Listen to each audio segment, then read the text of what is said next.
the second kobold was on him, its claws tearing at his shoulder. Pain flared as the leather armor groaned under the impact, a sharp sting piercing his skin beneath. His left arm flared with a dull ache. Good, Cael thought, a grim satisfaction settling in. The pain was real, a minor injury. His grip on the sword, which had felt merely natural moments before, now sharpened. The weight of the iron sword felt suddenly lighter, its edge keener in his grasp. Blade bond activated. Steel remembered the blood that wielded it.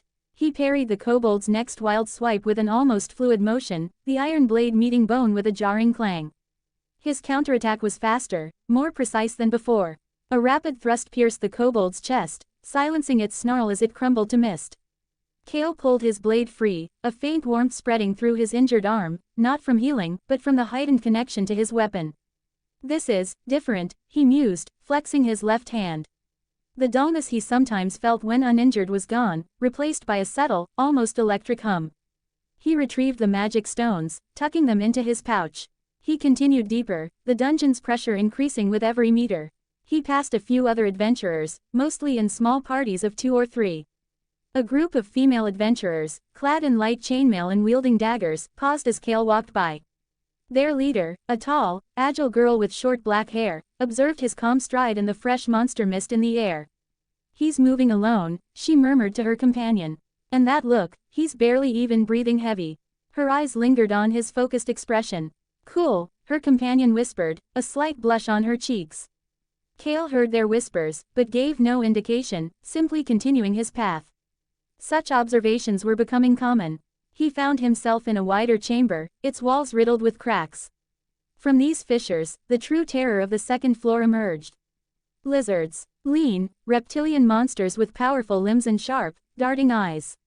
They clung to the ceiling, camouflaged against the dark stone, before launching themselves with startling speed. One dropped from above, landing silently behind him. Cael reacted, his instincts honed. He spun, his sword blurring, parrying the lizard's snapping jaws before it could close around his arm. The force of the blow jarred his teeth. He pressed the attack, driving the lizard back, but another one dropped from a side wall, aiming for his legs. He jumped back, narrowly avoiding the second lizard's lunge, his movements a disciplined dance of evasion and counter. The blade bond hummed, making his sword feel like an extension of his own will, each swing imbued with a savage elegance born from previous injuries. He darted forward, impaling the first dungeon lizard mid-leap, its body dissolving. But as he pulled his blade free, the second lizard slashed across his thigh. A fresh wave of sharp pain, a small trickle of warmth spreading. The injury, though minor, deepened his connection to his sword. His parries became faster, his lunges more precise, his every move sharpened by the sting of his own blood. He dodged another lizard's airborne strike, twisting his body to avoid its powerful tail. He drove his elbow into its vulnerable underside, then followed up with a brutal downward slash, cleaving it in two. The creatures dissolved, leaving behind their magic stones. Cael collected them, his breath steady despite the growing pain in his leg. This is good. More excellia, more growth. He was not a sadist, but he recognized the cold logic of his power. The constant low-level fighting and the subsequent Crimson Rebirths were beginning to take their toll, even on Cael's disciplined mind. Each small gain of excellia from a vanquished monster now triggered the agonizing internal restructuring. He would drop to a knee, muscles clenching, bones shifting under his skin with a faint, disturbing creak. A sharp, searing pain would erupt from his core, spreading outwards like wildfire. It was not like a simple wound, it was as if his very cells were being ripped apart and then meticulously reassembled, stronger, denser. He learned to bite back his screams, to channel the agony into a quiet, simmering resolve. His face would contort briefly, a muscle twitching in his jaw, before settling back into his usual stoic calm. The lingering phantom pain of the martyr's halo he used earlier also echoed within him, a memory of absolute agony. He was constantly aware of the faint, dull ache in his sword hand when he was uninjured, the insistent yearning for blade bond to activate, for the steel to truly sing in his grip. It was a subtle discomfort, a persistent whisper that urged him to push harder, to risk more, to let the blade taste blood and truly awaken. He pushed deeper into the second floor, his encounters growing more frequent, his movements becoming a blur of calculated aggression. He dispatched more kobolds, their growls cut short by his decisive strikes. He adapted to the dungeon lizard's unpredictable leaps, his parries growing tighter, his counter-attacks swifter.